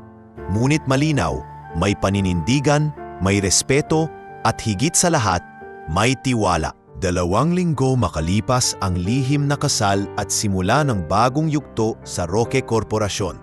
Unti-unting naramdaman ang mga epekto ng mga reformang pinasimulan ni Celia. Sa kabila ng pagdududa ng ilan, tumataas ang morale ng ilang empleyado, muling nabubuhay ang tiwala sa liderato at unti-unti bumabalik ang mga kliyente. Ngunit sa labas ng kumpanya, sa mata ng publiko, nananatiling palaisipan ang biglang pag-angat ni Celia. Marami ang naniniwala na isa lang siyang tagapuno sa posisyon, isang mascot na ginagamit para ayusin ang imahe ng isang lumulubog na kumpanya. Walang nakakakilala sa totoong halaga ng kanyang ginagawa. Walang nakakakita sa dami ng gabing hindi siya natutulog para planuhin ang bawat hakbang. Isang araw, dumating ang imbitasyon mula sa isang business forum na inorganiza ng isang kilalang university sa Maynila. Women in Leadership, Rewriting the Narrative. Isa si Celia sa mga inimbitahan para magsalita bilang key transformation figure ng Roque Corporation. Hindi siya makapaniwala noong una. "Sigurado ka bang gusto mong humarap sa publiko?" tanong ni Sebastian habang binabasa ang imbitasyon. "Hindi ito tungkol sa akin," tugon ni Celia. "Ito'y tungkol sa lahat ng babaeng hindi kailanman nabigyan ng pagkakataon magsalita." "Ikaw ang magpapasya," sagot ni Sebastian. "Pero siguraduhin mong hindi ka matitinag sa harap ng mga taong ang hanap lang ay butas." Ngunit alam na ni Celia ang isasagot kahit hindi pa niya natatanggap ang buong imbitasyon. Dumating ang araw ng forum. Ang venue ay puno ng mga entrepreneur, investors, estudyante at media representatives. Sa backstage, tahimik lang si Celia habang sinusulat sa likod ng isang index card ang kanyang huling linya. "Ready na po kayo, ma'am?" tanong ng coordinator. Tumango si Celia. Suot niya ang isang simple ngunit elegante at murang blazer na binili lamang niya sa Divisoria. Walang stylist, walang makeup artist. Siya pa rin ang dating Celia. Ngunit sa pagkakataong ito, hawak na niya ang mikropono. Pag-akyat niya sa entablado, walang bumati. Tahimik ang buong bulwagan. Ang iba ay napakunot noo, ang ilan ay napatingin sa programa at siniguradong tama ang pangalan ng speaker. Si Celia Jimenez, Executive Advisor ng Roque Corporation, dating janitress. "Magandang umaga po sa inyong lahat," panimula niya. "Ako po si Celia Jimenez. Hindi po ako doktor, hindi rin abogado. Hindi ako anak ng may-ari at hindi rin galing sa exclusive school. Ako po ay anak ng isang karpintero at ng isang tindera ng ulam. Naging working student. At ngayon po, narito ako hindi bilang asawa ng CEO ng Roque Corporation, kundi bilang babae na pinili ang hindi sumuko." Walang palaktakan, tahimik ang lahat. Ngunit sa likod ng katahimikan, may mga pusong unti-unting nabubuksan. 3 buwan bago ko hawakan ang strategic role sa kumpanya, ako po ay naglilinis ng CR sa 11th floor. Habang pinupunasan ko ang salamin, naririnig ko ang mga diskusyon ng mga analyst. Sa tuwing may naririnig akong unfamiliar na salita, sinusulat ko ito sa likod ng resibo at sinasaliksik ko tuwing gabi gamit ang lumang cellphone ng kapatid ko. Nagtaas ng kilay ang ilang businessman. May umubo. Ngunit wala ni isa ang tumutol. Ilang beses po akong pinagtawanan. May nag-post pa ng picture ko habang nagsusulat sa notebook. Tinawag akong wannabe CFO. Pero sa halip na mahiya, itinuloy ko ang ginagawa ko. Kasi naniniwala akong hindi lisensya ang basihan ng kaalaman. Minsan, sapat nang maniwala ka sa sarili mo. Mula sa audience, may isang babae sa likod ang palihim na tumango. "Nayon po, nakatayo ako dito nagdala ang pangalan ng isang kumpanyang minsan ay halos mamatay. Hindi dahil sa kakulangan sa kapital, kundi dahil sa kakulangan sa paniniwala sa kakayahan ng mga maliliit. Sa puntong ito, unti-unting nabuhay ang bulwagan. May nagpalakpakan, may mga napatingin sa kanya na para bang noon lang nila talaga siya nakita. Hindi ko po hinihinging purihin ninyo ako. Ang gusto ko lang pong ipaabot ay ito. Kung may janitress na kayang mag-ayos ng forecast, kaya ring mag-ayos ng kinabukasan ang kahit sinong taong naniniwalang may halaga sila. Babae man o lalaki, may diploma man o wala. Tumayo ang moderator. Thank you, Ms. Jimenez. That was powerful. Sa paglabas ni Celia ng entablado, hindi niya namalayan ang paparating na mga reporters. Sa unang pagkakataon, siya na ang tinatanong, siya na ang ini-interview. Ngunit hindi niya piniling magpauna ng papuri. Tahimik lang siyang umiti at muling bumalik sa kanyang upuan.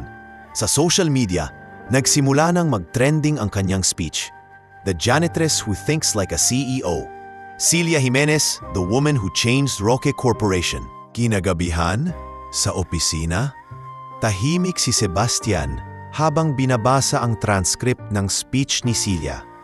Tiningnan niya ang mga graphs sa quarterly report.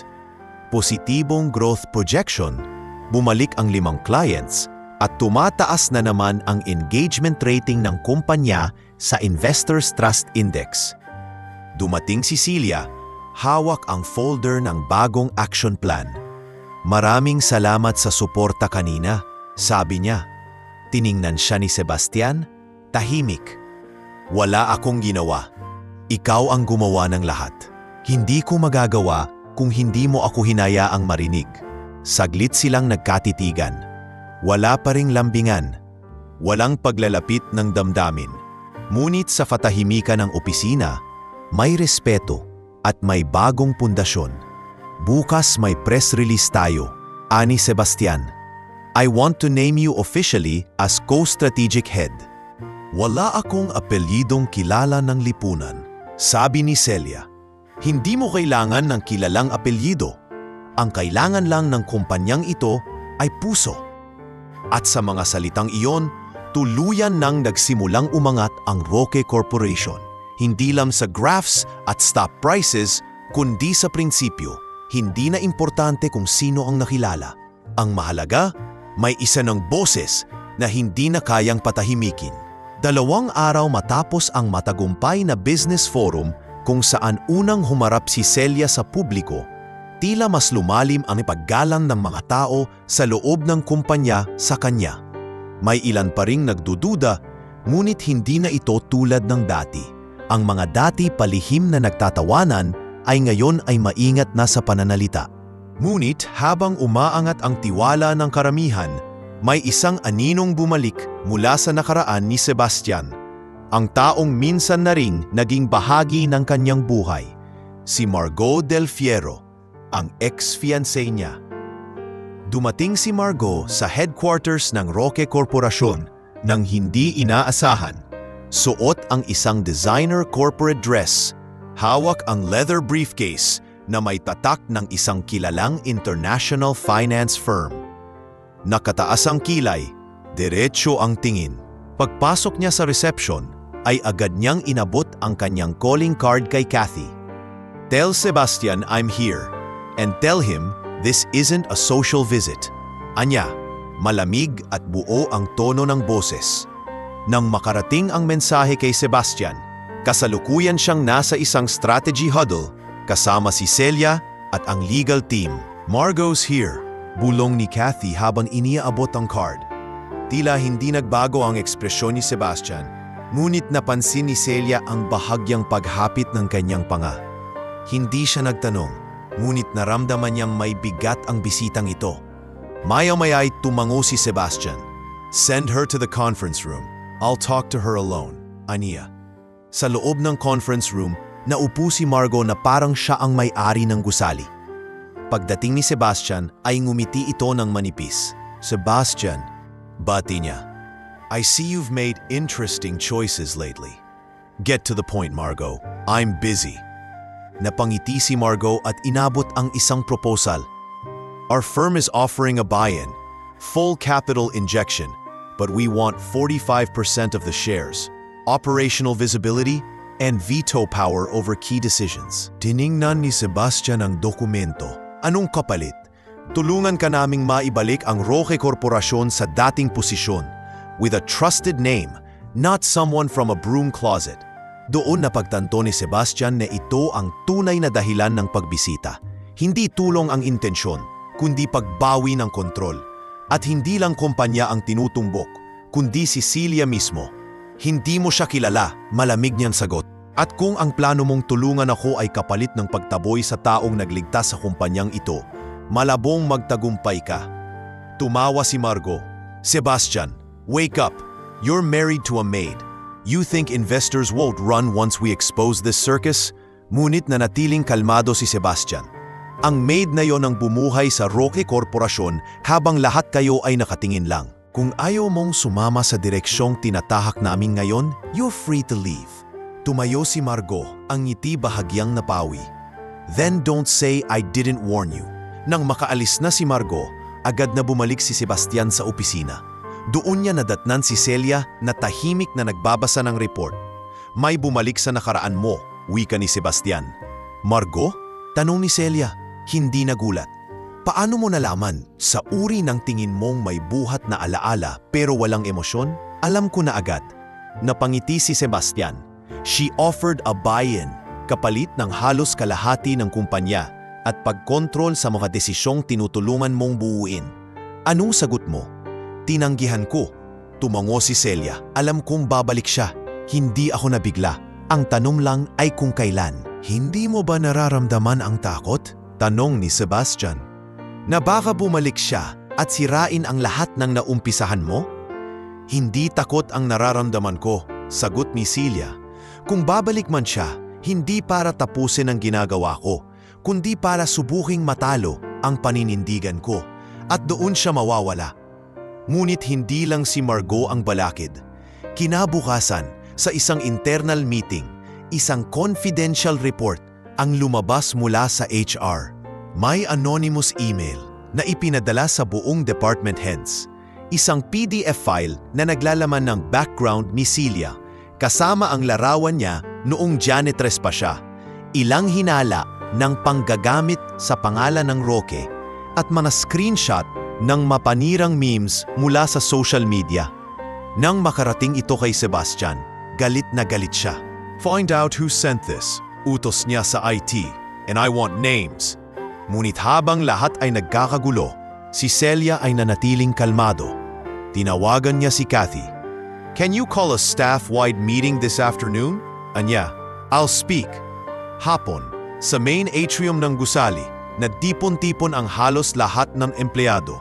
Sa gitna, nakatayo si Celia sa isang maliit na podium, bit-bit ang lumang notebook na minsang tinawanan ng marami. Maraming salamat po sa pagdalo. Panimula niya. Narinig ko na po ang kumakalat na file.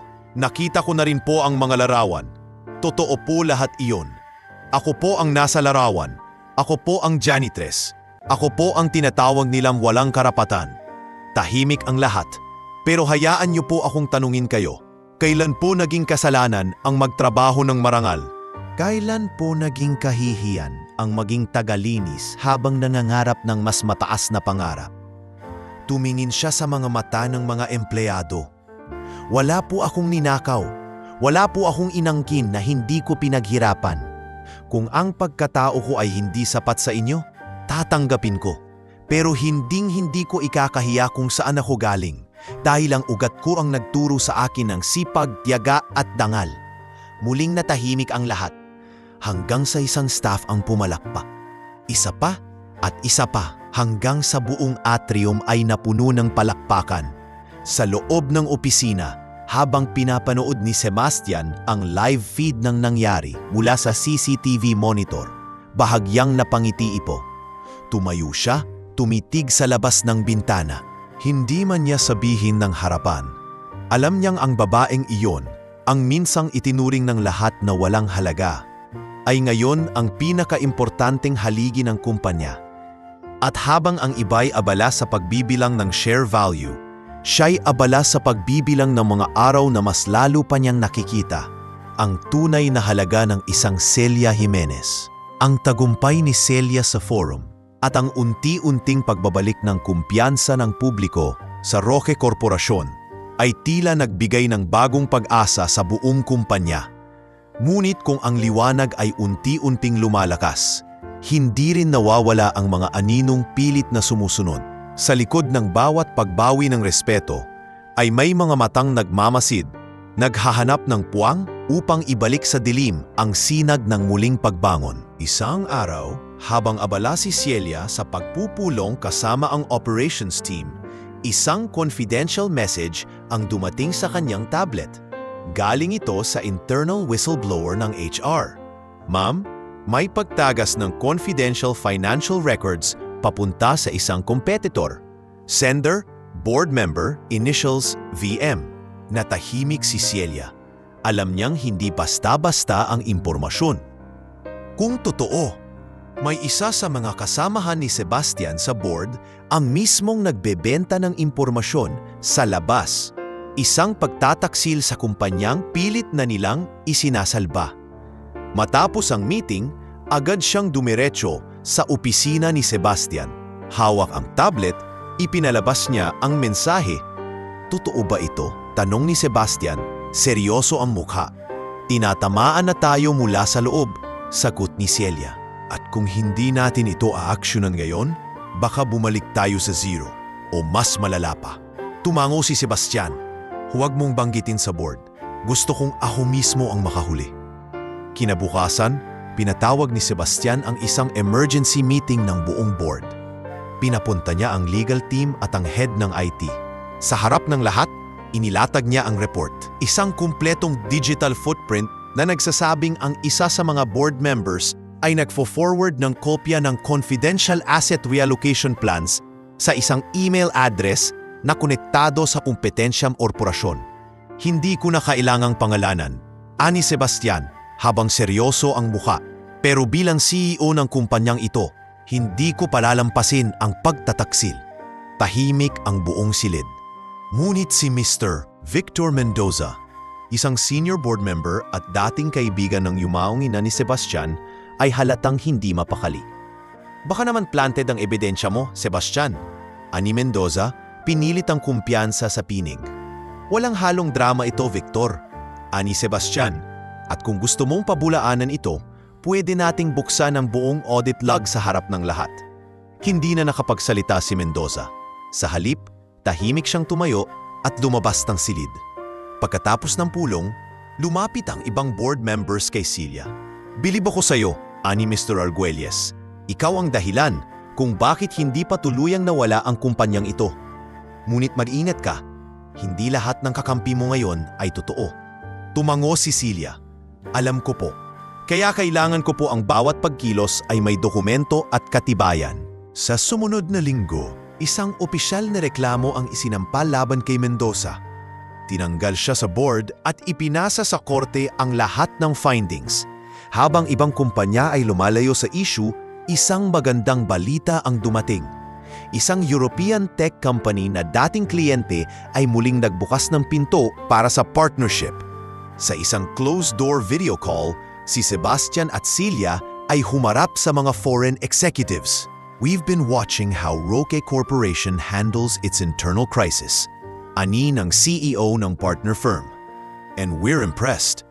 Most of all, by the woman who stood in front of the fire and didn't flinch." Tumamo si Sebastian. "Celia's strength is not in her title, but in her commitment. We'll make sure she's in front of all strategic decisions moving forward." Bumalik sa headquarters si Celia na may dalang kontratang naglalaman ng 200 million peso partnership renewal. Isang milestone na hindi inakala ng kahit sino man na ang dating tagapunas ng salamin ay ngayon ang nakapagdala ng ilaw sa pinakadulo ng madilim na pasilyo ng kumpanya. Sa opisina, nadatnan niya si Sebastian na abalang tumitingin ng mga report. "Heto na," ani Celia, iniabot ang folder. Binuksan ito ni Sebastian at sa pagtingin niya sa laman, hindi na niya napigilan ng ngiti. "You did it," aniya. "Hindi ako. Tayo, sagot ni Celia. At lahat ng naniwala kahit isa lang sila nung una. Umupo si Sebastian sa harap ng desk at tinapik ang upuan sa tabi niya. Alam mo, kung buhay ang nanay ko, baka siya na ang unang sumigaw ng, "Anak, pakasalan mo na yung babae." Napangiti si Celia. Sa bagay, mukhang siya ang mas maraming tiwala sa janitress kaysa sa anak niya. Tumawa si Sebastian. You're wrong. Mas marami na akong tiwala sa iyo ngayon kaysa sa sarili ko minsan. Sa gabi, habang pauwi, sumakay si Celia sa jeep patungong Stamesa. Bitbit ang balita sa kanyang ama. May budget na para sa bagong wheelchair ni Rico at may sapat na naipon para sa therapy ng kapatid. Tumigil siya sa karinderya, bumili ng nilagang baka, paborito ng kanyang ama. Sa bawat hakbang, dala niya ang bigat ng araw, ngunit magaan sa puso. Pag-uwi, sinalubong siya ni Mang Lando, hawak ang lumang radyo. "Anak, narinig kita sa radyo kanina," sabi ng announcer, ang babaeng nagbago ng kultura sa mundo ng negosyo, mula mop hanggang mikropono. Napangiti si Celia at yumakap sa ama. Hindi pa tapos, tay, pero malapit na. At sa loob ng bahay, habang kumakain sila ng sabay-sabay, walang ibang ingay kundi tawanan, kwentuhan, at ang musika ng panibagong simula. Sa labas ng bahay, marahang umambon. Ngunit sa loob, tuyo ang puso, mainit, buo at payapa. Lunes ng umaga, abalang muli ang buong gusali ng Roque Corporation. Ngunit kakaiba ang araw na ito. Isang kaganapan ang naghihintay. Isang special shareholders assembly ang itinakda ni Sebastian. At sa imbitasyon, malinaw ang layunin, paglalahad ng bagong estratehiya at opisyal na pag-anunsyo ng bagong liderato ng kumpanya. Maraming haka-haka. Ang iba ay umaasa ng pag-alis ni Celia. Ang iba namay tahimik na nagsisimula ng maniwala sa bagong direksyon. Ngunit walang nakakaalam kung ano nga ba ang opisyal na mangyayari. Bago ang pulong, pinatawag ni Sebastian si Celia sa opisina nito. "Handa ka na ba?" tanong niya habang nakatingin sa basang salamin, tinutuwid ang kurbata. "Matagal na akong handa." "Ikaw?" balik ni Celia, payapa ang tinig.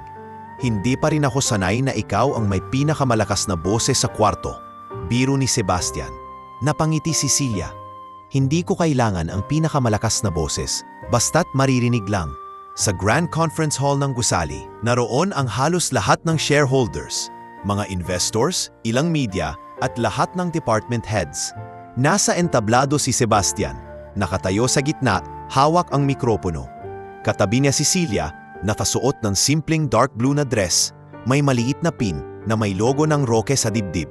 "Magandang umaga po sa inyong lahat," panimula ni Sebastian. "Tayong lahat ay naging saksi sa pinakamabigat na yugto sa kasaysayan ng Roque Corporation. Mula sa pagtalugi hanggang sa unti-unting pagbabalik ng ating pangalan. At sa likod ng prosesong ito, may isang taong hindi lang tumulong, kundi nagbuhos ng buong puso at utak upang tayo ay makabangon." Lumingon siya kay Celia. Hindi siya CEO, hindi siya bahagi ng board, ngunit sa kanyang mga plano, diskarte at higit sa lahat, pananampalataya, nakarating tayo rito. Mula sa likod ng entablado, nagsimulang dumagsa ang palakpakan. Hindi ito pangkaraniwang polite clap. Ito'y mula sa mga empleyadong nasaksihan ang pagbabagong unti-unting idinulot ng babaeng nakatayo sa tabi ng CEO. "Ngayong araw na ito," patuloy ni Sebastian, "ipinapakilala ko sa inyo, hindi bilang asawa ko, kundi bilang opisyal na bahagi ng executive leadership team, ang bagong Co-Chief Strategic Officer ng Roque Corporation, Celia Jimenez Roque." Biglang nabasag ang katahimikan. May mga nagulat, may mga napatayo, at ang ilang senior employees ay palihim na napangiti. Si Kathy, ang sekretarya ni Sebastian, ay tumango mula sa likod, isang tahimik na pagsang-ayon. Tumayo si Celia, umakbang paabante at humarap sa entablado. Humina siya ng malalim. "Hindi ko po akalaing darating ang araw na makakatayo ako sa harap ng mga taong dati hindi ko kayang tingnan sa mata. Hindi dahil sa hiya, kundi dahil sa layo ng pagitan ng mga mundo namin. Ako po ang dating tagalinis ng bintana ninyo, ng mesa ninyo, ng sahig ng kumpanyang ito. At ngayon, binibigyan niyo po ako ng pagkakataong linisin hindi na ang sahig, kundi ang direksyon ng hinaharap. Tumayo ang buong conference hall. Palakpakan. Ilang miyembro ng media ay agad nagtangkang magtanong, ngunit pinigilan muna sila ng coordinator. Ito ang araw ng pag-amin ng pagkilala. Matapos ang meeting, sa hallway, sinalubong si Celia ng ilang janitor at utility staff. "Ma'am Celia, hindi niyo po kami kinalimutan," sabi ni Mang Berting, ang pinakamatandang janitor sa gusali. "Hindi ko po kayo kailanman kinalimutan, Mang Berting. Sa inyo ko nga po nakuha ang inspirasyon. Kaya simula ngayon, may pagbabago tayong ipapatupad." Isinunod niya ang plano. Lahat ng janitors at utility personnel ay bibigyan ng quarterly performance incentive, mas maayos na uniform at libreng weekend seminars tungkol sa financial literacy at leadership. Wala pong maliit na tao sa mundong ito. May mga hindi lang nabibigyan ng pagkakataon, ani Celia. Sa mga sumunod na linggo, halos hindi na matawaran ang dami ng positibong pagbabago. Sa loob ng kumpanya, mas naging bukas ang ugnayan ng departments. Dumami ang volunteers para sa employee-led innovation groups. May mga interns na nagpahayag ng inspirasyon kay Celia na nais ding magsimula mula sa ibaba. Dumagsari ng investors. Isa-isa silang bumalik. Ang quarterly report ay nagpakita ng double-digit growth. Hindi lang sa revenue, kundi sa employee satisfaction rating. Isang hapon, habang tinatanaw ni Celia ang city skyline mula sa executive lounge, dumating si Sebastian. "Hindi ko alam kung may natira pa sa dati kong mundo," ani Sebastian habang hawak ang kape. "Hindi na siguro dapat bumalik sa dati," sagot ni Celia. "Yung lumang mundo mo, hindi ka marunong tumawa. Ngayon, marunong ka na." Napangiti si Sebastian, tahimik. "Alam mo," dagdag niya, "noong una, akala ko ikaw ang makikinabang sa kasunduang kasal natin. Pero habang lumilipas ang panahon, naiisip kong ako pala ang higit na binago." Tumango si Celia. "Pareho tayong nabago at mas maganda ang naging tayo." Sa paglipas ng gabi, habang sumasayaw ang mga ilaw ng lungsod, may bagong istorya nang isinusulat sa Roque Corporation. Hindi na tungkol sa bilyonaryo na nalugmok o sa janitress na pinangitawanan, kundi sa dalawang taong piniling magtulungan, hindi para sa pangalan o pera, kundi para sa paniniwalang ang bawat tao, gaano man kaliit ang simula, uy may kakayahang mamuno, basta marunong makinig, marunong magmahal, at higit sa lahat, marunong mag-iwala. Matapos ang opisyal na pagkilala kay Celia bilang Co-Chief Strategic Officer ng Roque Corporation, mas lalong lumawak ang impluwensiya ng kanilang kumpanya. Ang dating halos gumuho ay ngayoy muling umaangat, hindi lamang sa lokal na merkado, kundi pati sa pandaigdigang entablado. Ngunit kasabay ng pag-angat na ito ang mas mabigat na hamon.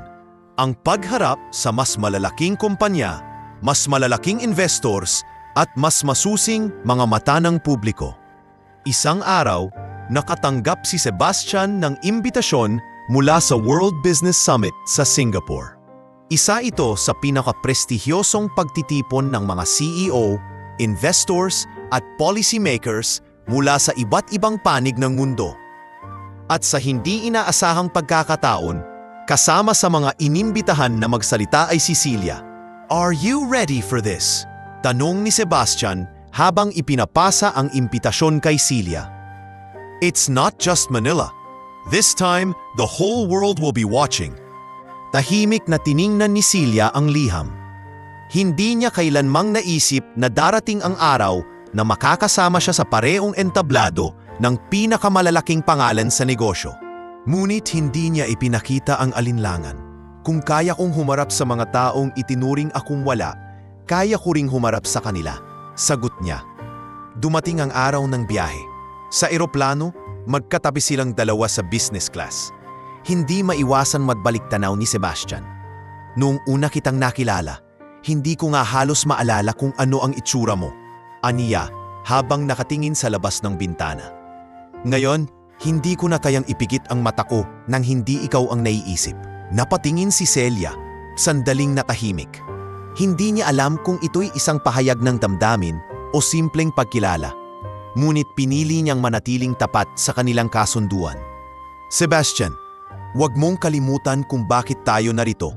Hindi ito tungkol sa atin. Ito'y tungkol sa lahat ng naniniwala na kaya pang bumangon ng Roque Corporation. Tumango si Sebastian. Alam ko, pero hindi rin kita hahayaang kalimutan na hindi lang kumpanya ang nailigtas mo, pati ako. Pagdating sa Singapore, sinalubong sila ng mga kinatawan ng summit. Sa hotel ballroom na ginawang venue, nagtipon ang daan-daang lider mula sa iba't ibang bansa. Sa program booklet, nakalagay ang pangalan ni Celia, From Janitress to Strategic Leader, A Story of Resilience. Nang siya ang tinawag, dama ang bigat ng bawat hakbang patungo sa entablado. Nakasuot siya ng maayos, ngunit hindi mamahaling suit. Pinili niyang manatiling simple. Hawak ang kanyang maliit na notebook, ang parehong gamit na dala niya noong janitress pa lang siya. Good morning, panimula niya. My name is Celia Jimenez Roque. Years ago, my hands held a mop. Today, they hold this microphone. And I stand before you not as a miracle, but as proof that no dream is too small if given a chance. Tahimik ang lahat. Ngunit habang tumatagal, mas dumadaloy ang kanyang mga salita. I came from a world where people like me were invisible. In boardrooms, janitors are unheard. In big decisions, the poor have no voice. But when the company I worked for faced collapse, I spoke. And for the first time, someone listened. Mula sa audience, ilang delegates ang tumango. Ang ilan ay naglabas ng kanilang cellphone para i-record ang kanyang talumpati. I did not save a company alone. I was given a chance to fight. And that chance became a movement, not just to save jobs, but to save dignity. We must remember, businesses are not built on walls and logos, but on people. Sa dulo ng kanyang speech, isang malakas na palakpakan ang umalinggangaw. Hindi ito dahil sa kanyang posisyon, kundi sa kanyang kwento. Pagkatapos ng talumpati, ilang investors ang lumapit. Isa sa kanila, isang kilalang philanthropist mula Europe, ang tuwirang nag-alok ng partnership para sa isang bagong proyekto. Isang programang susuporta sa maliliit na negosyo sa Pilipinas gamit ang platform ng Roque Corporation. This is more than business, sabi ng philanthropist. This is impact. Napatitig si Celia kay Sebastian. Kita sa kanyang mga mata ang pagkamangha at takot. Ngunit higit sa lahat, pananampalataya. Tumango si Sebastian bilang tugon. We'll do it. Aniya. Kinagabihan, habang nakaupo sila sa balcony ng hotel, tanaw ang mga ilaw ng lungsod, nagkaroon sila ng sandaling katahimikan. Hindi ko akalaing darating tayo rito. Ani Celia. Ni ako, sagot ni Sebastian. Pero alam kong darating ang araw na hindi na ako matatakot kung anong sabihin ng mundo. Napangiti si Celia. At ano naman ang kinatatakutan mo noon? Na baka mawala ang lahat ng pinaghirapan ko. Sagot ni Sebastian. Ngayon, kahit mawala ang lahat, basta't ikaw ang kasama ko, hindi na ako natatakot. Hindi na faimik si Celia. Hindi niya alam kung paano sasagutin iyon. Ngunit sa gabing iyon, hindi na siya ang dating janitress na nakayuko sa sulok. Siya na ang babaeng humarap sa mundo at pinakinggan ng lahat. Pagbalik nila sa Pilipinas, sinalubong sila ng media. Sa headlines, Roque Corporation at the World Summit, from local struggles to global recognition. Celia Jimenez Roque inspires global leaders.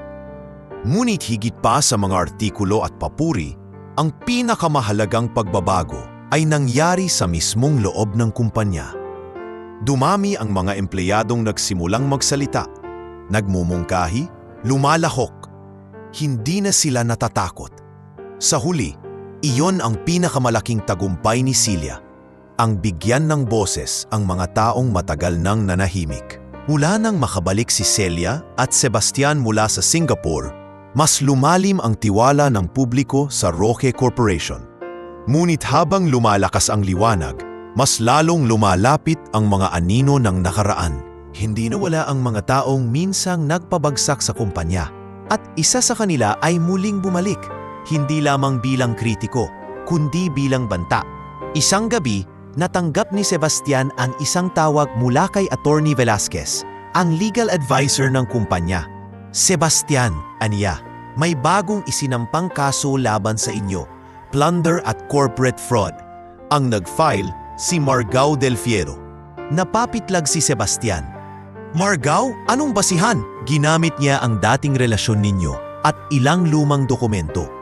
May pinapakitang peking kontrata na nagsasabing nag-divert ka ng pondo para sa personal na gamit. At dahil sa pangalan mo, mabilis na kumalat ang balita. Pagkababa ng tawag, napaupo si Sebastian. Hawak ang sentido. Doon siya nadatnan ni Celia. Ano ang nangyari? Tanong ni Celia, lumapit sa kanya. Tinatangka akong wasakin ni Margo. Sagot niya, mabigat ang tinig. Hindi lang ako, kundi pati kumpanya.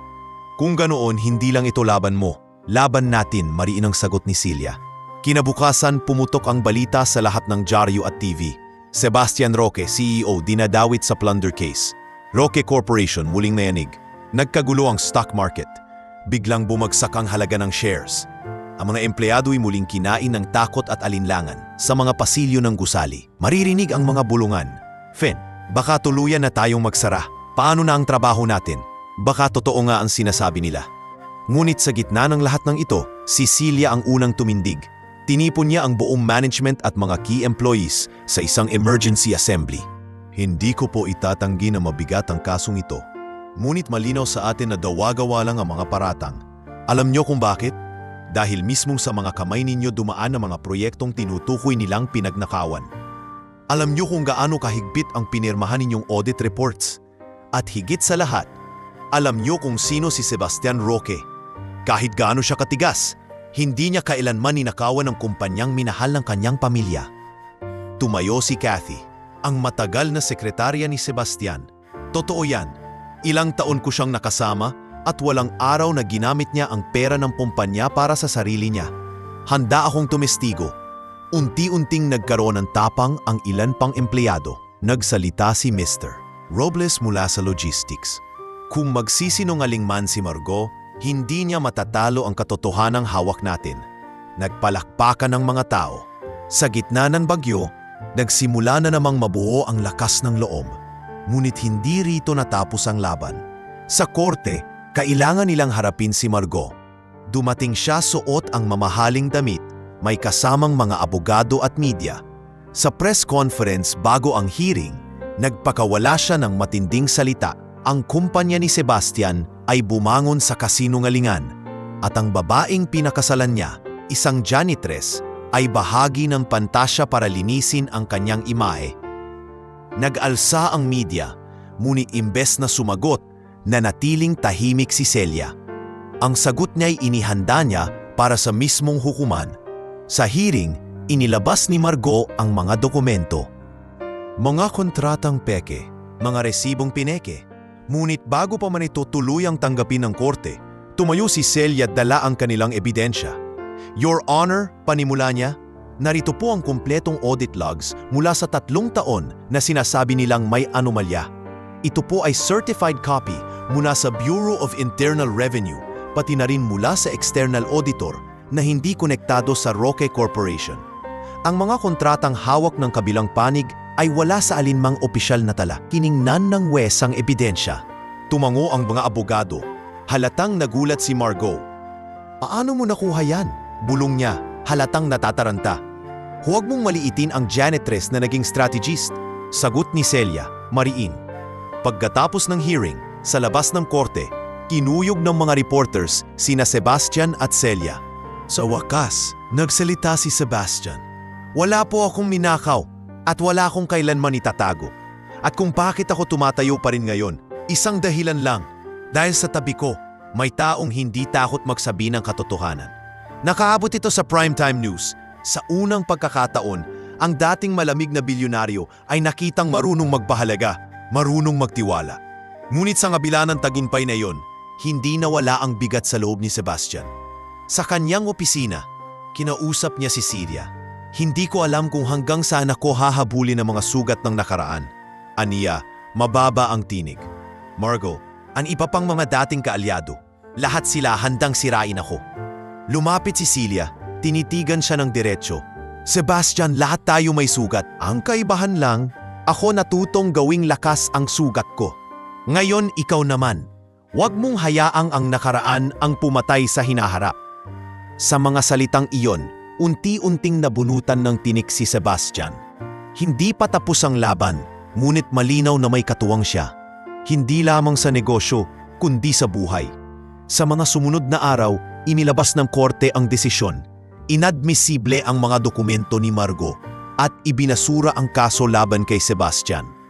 Sa halip, siya ang naharap sa kasong perjury at sa loob ng Roque Corporation, isang malaking tarp ang isinabit. We rise together because we believe in each other. At sa gitna ng lahat ng iyon, si Celia at Sebastian ay tumayo ng magkatabi. Hindi bilang mag-asawang nagtali dahil sa kasunduan, kundi bilang dalawang taong pinagbuklod ng iisang paniniwala na kahit sugatan, may pag-asa pa ring bumangon at lumaban.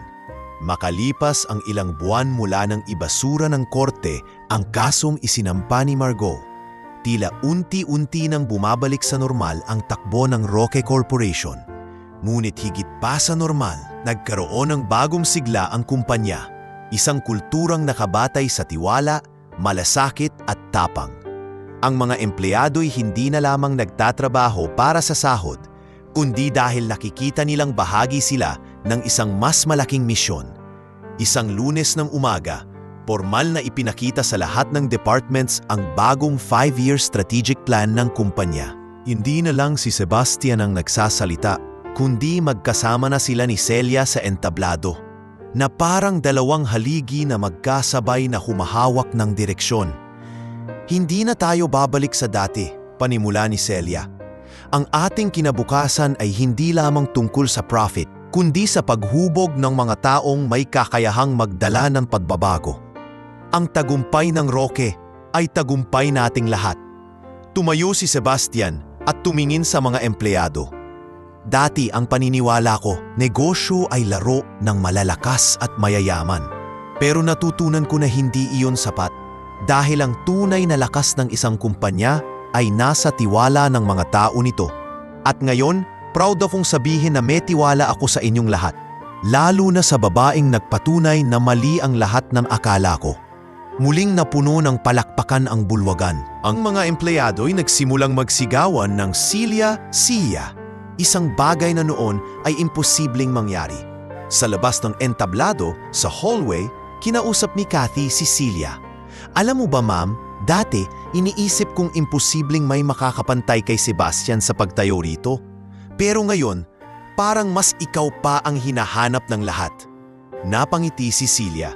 Hindi ko hinahangad na maging higit kanino man. Ang gusto ko lang ay makita nilang may puwang ang lahat dito. Kahit sila'y galing sa ibaba. Humawak si Kathy sa balikat niya. At iyon ang dahilan kung bakit ikaw ang pinapakinggan nila. Samantala, sa stamesa, naging mas tahimik na rin ang buhay ni Celia at ng kanyang pamilya.